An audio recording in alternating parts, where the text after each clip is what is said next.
So hello everyone. हम अब देखने जा रहे हैं यहाँ पर वेन डायग्राम क्या चीज़ होता है। Venn diagram actually class 11th exercise 1.4 का इंट्रोडक्शन है ना। तो इसके इंट्रोडक्शन में हम देखेंगे वेन डायग्राम क्या चीज़ होता है, क्योंकि वेन डायग्राम से रिलेटेड आपके क्वेश्चन आएंगे।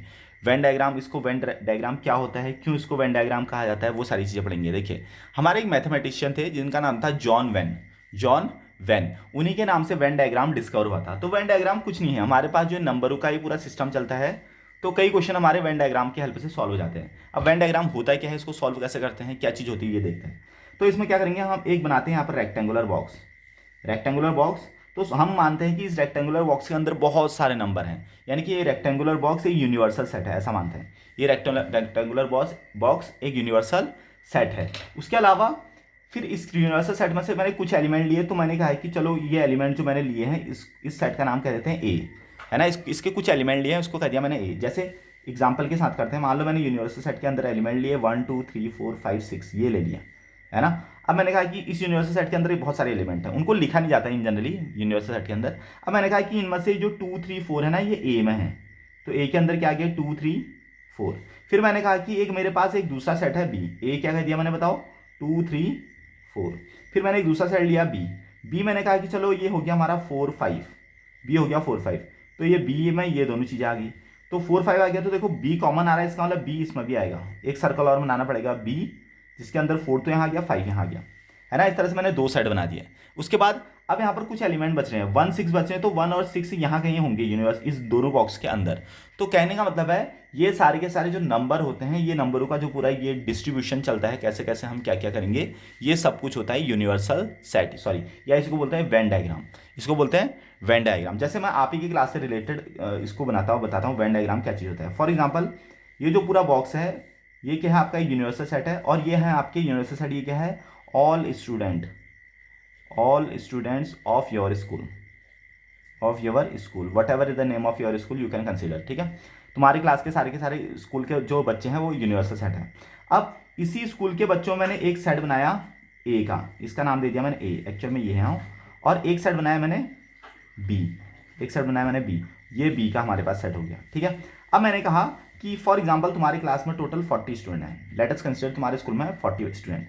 इन 40 में से 25 ने ले ली मैथ्स और 25 ने ले ली बायो। 25 ने ले ली मैथ्स, 25 ने ले ली बायो। अब तुम लोग कहोगे सर पागल हो गए हैं क्या, 25 मैथ्स लेंगे 25 बायो लेंगे तो बच्चे तो 50 हो जाएंगे, लेकिन बच्चे तो टोटल 40 हैं। बट ऐसा नहीं है, जरा समझिए। देखिए, 25 ने मैथ्स ले ली, मान लो ए वाले हैं मैथ्स वाले, ए क्या है, ए है आपके मैथ्स वाले, है ना। और बी क्या है, बायो वाले, बी है बायो वाले।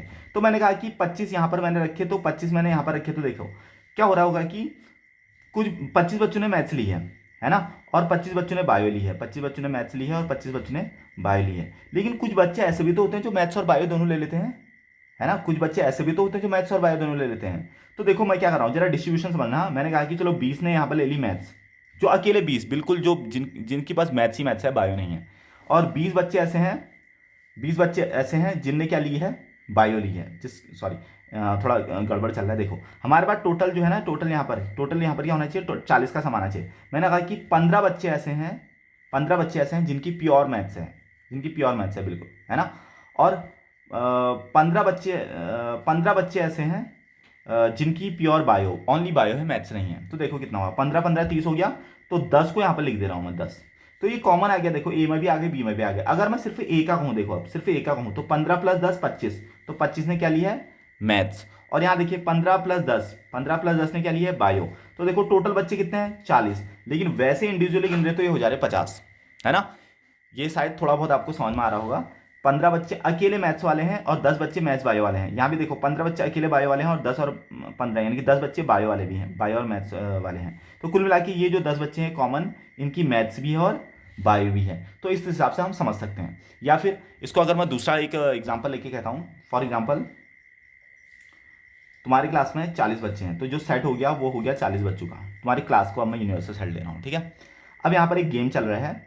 अब एक गेम चल रहा है, मान लो तुम्हारे क्लास में खेलते हैं कुछ मान लो कुछ लोग फुटबॉल खेलते हैं, और कुछ लोग क्रिकेट खेलते हैं। मैं यहाँ पर दो साइड ले रहा हूँ, ए को ले रहा हूँ फुटबॉल और बी को ले रहा हूँ क्रिकेट।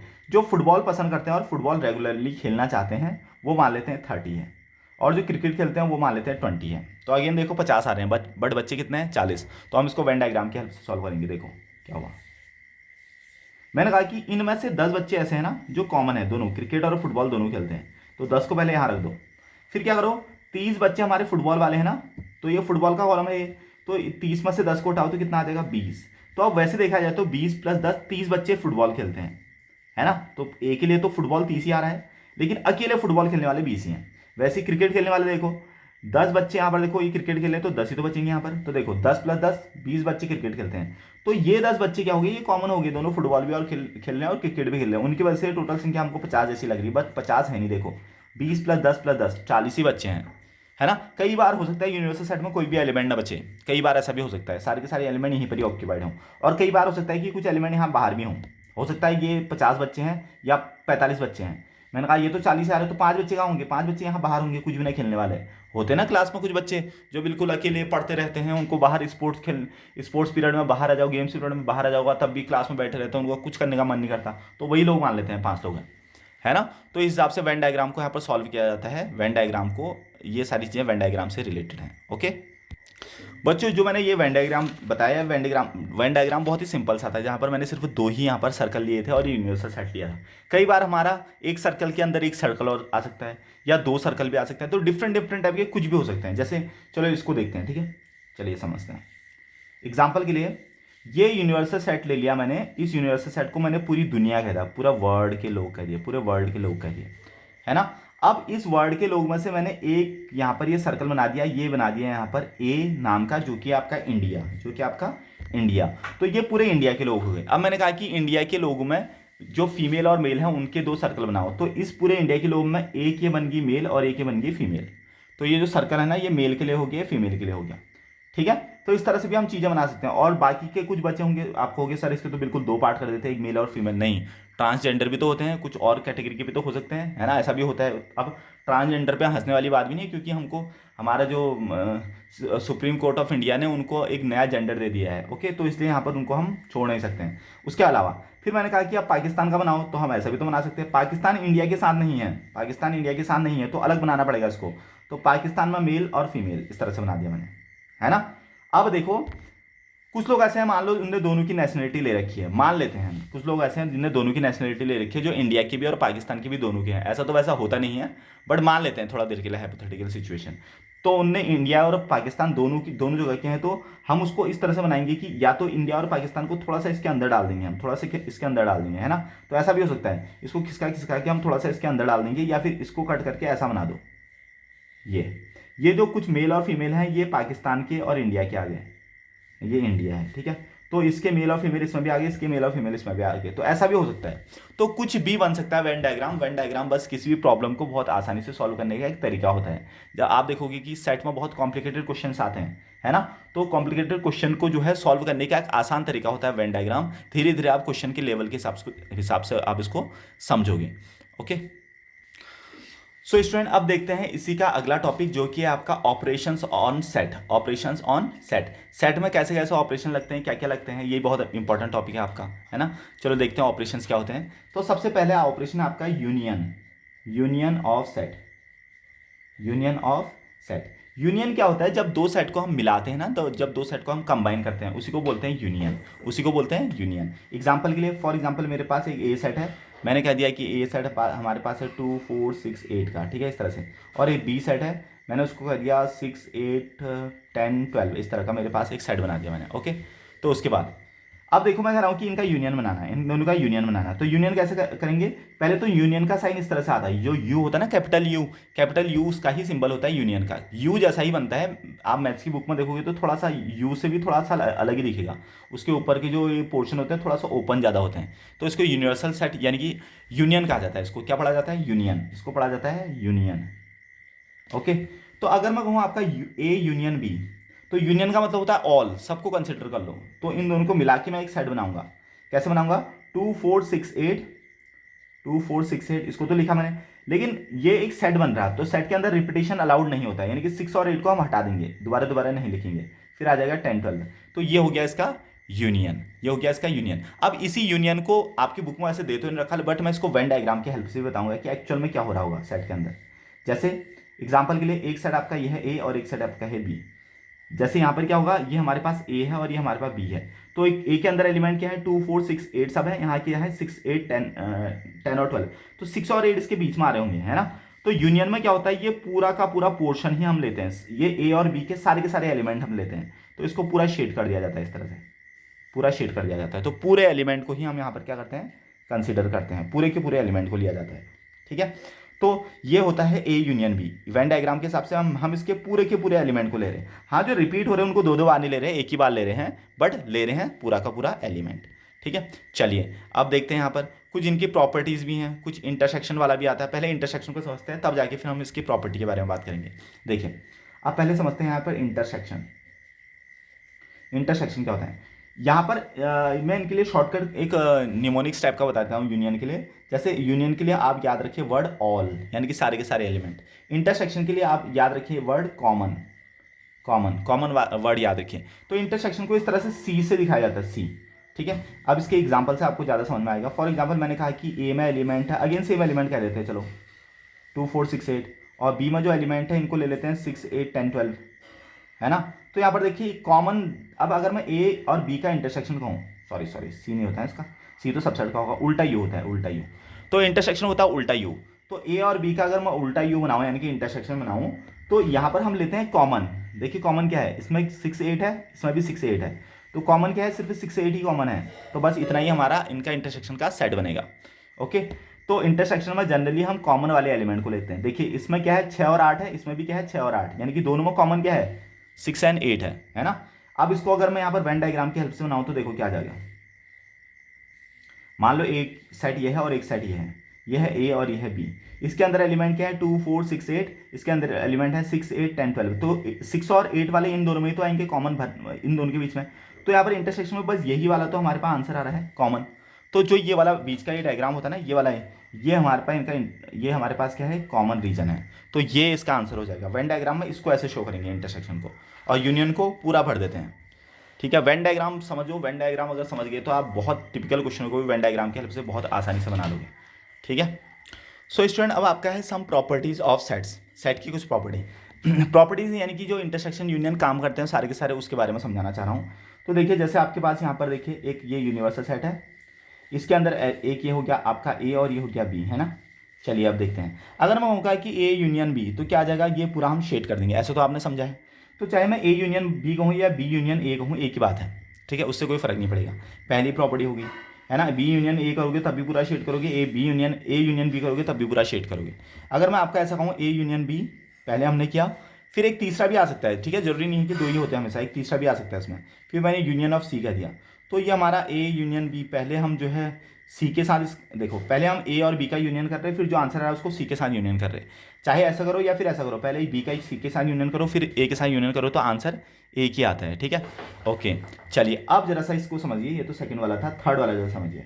अगर मान लो मैंने ए का यूनियन किया फाइव के साथ, फाइव क्या होता है हमारा एम्प्टी सेट, ए का यूनियन किया मैंने फाइव के साथ, यानी कि मैंने ए में मेरे पास कुछ एलिमेंट है 2 4 6 8 10 इस तरह से हैं, और बी में कोई भी एलिमेंट नहीं है, तो आंसर क्या आएगा, ए ही आएगा।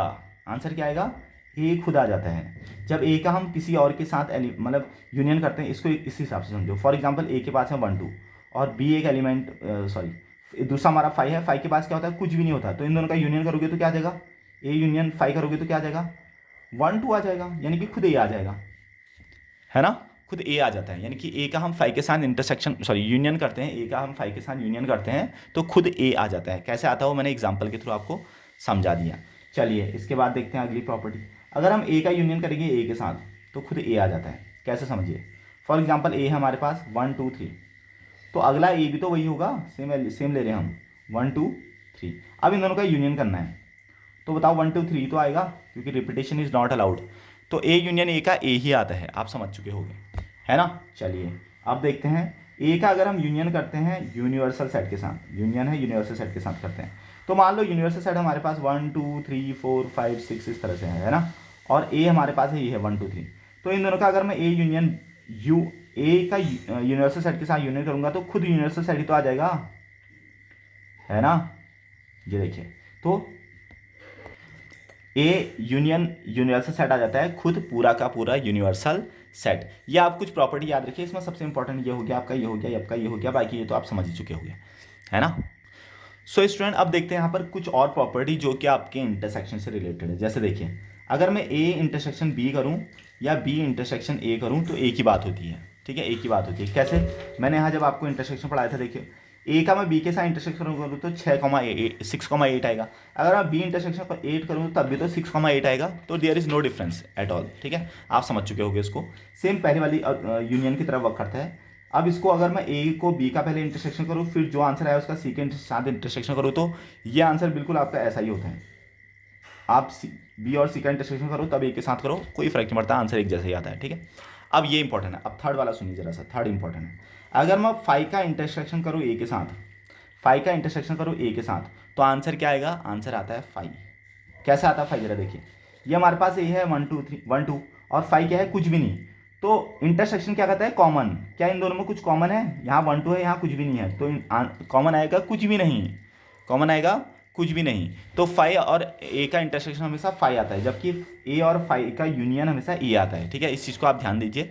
आप इसको जो एग्जाम्पल है उसके थ्रू बनाने की कोशिश कीजिए, आपका कभी भी गलत नहीं होगा, ठीक है। तो 5 का अगर हम ए का साथ इंटरसेक्शन करते हैं तो 5 ही आता है। सेम चीज़ अब देखिए, यूनिवर्सल सेट का मैं इंटरसेक्शन कर रहा हूँ ए के साथ, तो देखिए यूनिवर्सल सेट मान लो ये है आपका 1 2 3 4 5 6 और ए आपका सेट है 1 2 3। तो इन दोनों का कॉमन क्या है? 1 2 3 1 2 3, यानी कि ए खुद इंटरसेक्शन में क्या आता है? कॉमन। तो इन दोनों में कॉमन क्या है? इन दोनों में कॉमन क्या है? इसमें और इसमें 1 2 3 तो कॉमन है और 1 2 3 खुद ए है ना। तो यूनिवर्सल सेट और ए का जब इंटरसेक्शन करते हैं तो ए ही आता है, जबकि यहाँ यूनिवर्सल सेट और ए का यूनियन कर रहे थे तो यू आ रहा था, ठीक है। आप एग्जांपल से समझिए, इनको ऐसे करके रट्टा मारने की कोशिश मत करिए, एग्जांपल से समझोगे तो कभी भी चीज़ गलत नहीं होगी। अब ए और ए का अगर मैं खुद इंटरसेक्शन करूँ, मान लो हमारे पास ए सेट है 1 2 3, दूसरा ए सेट भी है 1 2 3, ये हमारे पास क्वेश्चन है, ठीक है। तो इनका इंटरसेक्शन क्या आएगा? कॉमन क्या आएगा? अगेन 1 2 3, यानी कि ए और ए का इंटरसेक्शन ए ही होता है ना। तो आपकी ये कुछ प्रॉपर्टीज़ थी जो हमने यहाँ पर पढ़ ली हैं। इनके कुछ नाम भी होते हैं वैसे, इसको बोलते हैं एडेम्पोटेंट। एडेम्पोटेंट नाम याद रखने की जरूरत नहीं है, कभी ऐसा पूछा नहीं जाता है। एडेम्पोटेंट लॉ, ठीक है। एडेम्पोटेंट में होता है कि किसी भी चीज़ का उसके साथ खुद के साथ कोई ऑपरेशन लगाते हैं। ऑपरेशन मतलब कि कोई भी चीज़ करते हैं हम, यूनियन इंटरसेक्शन प्लस अगर वो खुद आ जाए तो ऐसे वाली प्रॉपर्टी को बोलते हैं एडेम्पोटेंट। थोड़ा अलग चीज़ें हैं। जैसे अब यहाँ पर इस वाले में होता है तुम्हारा, इसको बोलते हैं तुम्हारा, इस पहले वाली चीज़ को कम्यूटेटिव बोलते हैं। कम्यूटेटिव ये बचपन में आपने पढ़ रखे होंगे वैसे, छोटी क्लासेस में। इसको बोलते हैं एसोसिएटिव, एसोसिएटिव, है ना, इसको एसोसिएटिव बोलते हैं। और इसको बोलते हैं यहाँ पर लॉ ऑफ फाई और यूनिवर्सल यूनियन, इस तरह से बोलते हैं इसको, लॉ ऑफ फाई और यूनिवर्सल इस तरह से बोलते हैं। और बाकी आपका जैसे ऊपर वाला है A union phi equal to A, तो किसी के साथ ऑपरेशन करने पर अगर कोई चीज़ खुद आ जाती है तो उसको आइडेंटिटी बोलते हैं, आइडेंटिटी ऑपरेशन, आइडेंटिटी लॉ भी बोलते हैं, ठीक है। इस तरह से हमारी चीज़ें आती हैं जो छोटी क्लासेस में हमने पढ़ रखी हैं, बट बहुत ज़्यादा ये पीछे के नाम इंपॉर्टेंट नहीं है क्योंकि हमको क्वेश्चन करने से मेन मतलब होता है। ओके सो स्टूडेंट, अभी आपका लास्ट इंट्रोडक्शन है एक्सरसाइज 1.4 के लिए, जो कि आपका डिफरेंस ऑफ सेट है। बहुत आसान है, कोई मुश्किल जैसी कोई चीज़ नहीं है। डिफरेंस ऑफ सेट में क्या होता है? फॉर एग्जांपल आपके पास ए एक सेट है 1 2 3 4, ठीक है। बी आपके पास एक सेट है, इसमें एलिमेंट है 3 4 5 6। तो डिफरेंस ऑफ सेट में क्या होता है? इसको लिखने का तरीका होता है ए माइनस बी। मैथमेटिक्स वाला माइनस नहीं होता है, जरा समझना है इसको, ए माइनस बी। तो ये क्या चीज़ आता है आपका? देखिए, ए के वो एलिमेंट जो बी में प्रेजेंट है, ए के वो एलिमेंट जो बी में प्रेजेंट है उनको हम हटा देते हैं ए में से, ठीक है। तो बचेगा क्या? 1 2, खत्म। देखो ए के वो एलिमेंट जैसे 1 2 3 4 है ना, तो 3 और 4 इसमें कॉमन है, तो 3 और 4 को हम काट देंगे यहाँ से। तो ए में क्या क्या बचा? 1 2 बचा ना, खाली ए के एलिमेंट लिखेंगे, हाँ, बी को छोड़ देंगे, खाली ए के बचे हुए एलिमेंट लिखेंगे, ए के बचे हुए एलिमेंट। तो इसको बोलते हैं डिफरेंस ऑफ सेट, ठीक है। एक दो एग्जाम्पल और कराऊंगा जिससे और समझ में आ जाएगा। ये तो एक क्वेश्चन था, ठीक है, एक एग्जाम्पल हुआ है। एक और एग्जाम्पल लेते हैं। जैसे एग्जाम्पल के लिए मैंने कहा कि 1 2 3 4 5 इस तरह से मेरे पास एलिमेंट है, ठीक है। और बी में मेरे पास है 5 6 इस तरह से है।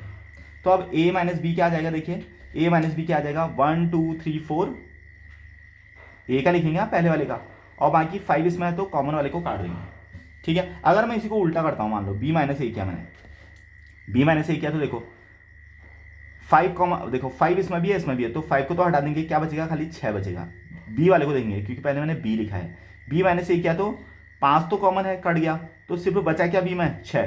तो जो आगे से है ना उसी सेट के एलिमेंट, बचे हुए एलिमेंट को लिखते हैं, जो आगे से है उसी सेट के बचे हुए एलिमेंट को लिखते हैं, तो बचेगा आपका 6। समझ में आ गया होगा। वैसे ही ऊपर वाले क्वेश्चन में देखो, ऊपर वाले क्वेश्चन में a माइनस बी किया था तो बचा क्या 1 2, है ना। अगर मैं b माइनस ए करूँ तो बचेगा 5 6, b माइनस ए करूँगा तो बचेगा क्या आपके पास 5,6। इस तरह से इसको बोलते हैं डिफरेंस ऑफ सेट। चलिए अब इसको देखते हैं वेन डायग्राम के हिसाब से, हमारे पास वेन डायग्राम क्या कहता है इसके लिए, ठीक है। वेन डायग्राम क्या कहता है, देखिए suppose that this is your universal set, इसके पास आपके पास है ए और बी, दो सेट है ए और बी। अगर मैं इसमें ए माइनस बी लिखूँ तो हम क्या कहेंगे, ए माइनस बी का मतलब होता है ओनली ए। जैसे मैंने आपको सबके एक यहाँ पर शॉर्टकट सिखाए थे ना, तो डिफरेंस ऑफ सेट को बोलते हैं ओनली ए, पहला वाला सेट यानी कि। तो जैसे ए माइनस बी है तो ए माइनस बी में ओनली ए आएगा, यानी कि कॉमन वाले को हम हटा देंगे, बी वाला इसमें बी वाले पोर्शन को हम हटा देंगे, तो हमारा क्या शेड होगा, क्या शेड होगा, सिर्फ ओनली ए, बस इतना ही शेड होगा। ये वाले हमारे जो बी वाला है ना इसको हम हटा देंगे, ठीक है, ये शेड होगा बस ओनली ए। अगर मैं इसी में ऐसा करता हूँ, ये किसके लिए हो गया, ये इसके लिए हो गया, ठीक है। अगर मैं इसका दूसरा डायग्राम बनाता हूँ, एक मैंने यूनिवर्सल सेट बनाया, उसमें ए और बी लिखे, ये आपका बी और ये आपका ए। इसके लिए अगर मैं बी माइनस ए करता हूँ तो इसका मतलब होगा ओनली बी, ये बाय बी, ओनली बी वाला ही शेड होगा, बाकी ये वाला शेड नहीं होगा। कॉमन वाले को भी हटा देंगे, ए वाले को भी हटा देंगे। तो ये आ गया इसका वेन डायग्राम। शायद आपको समझ में आ चुका होगा। Okay, thank you.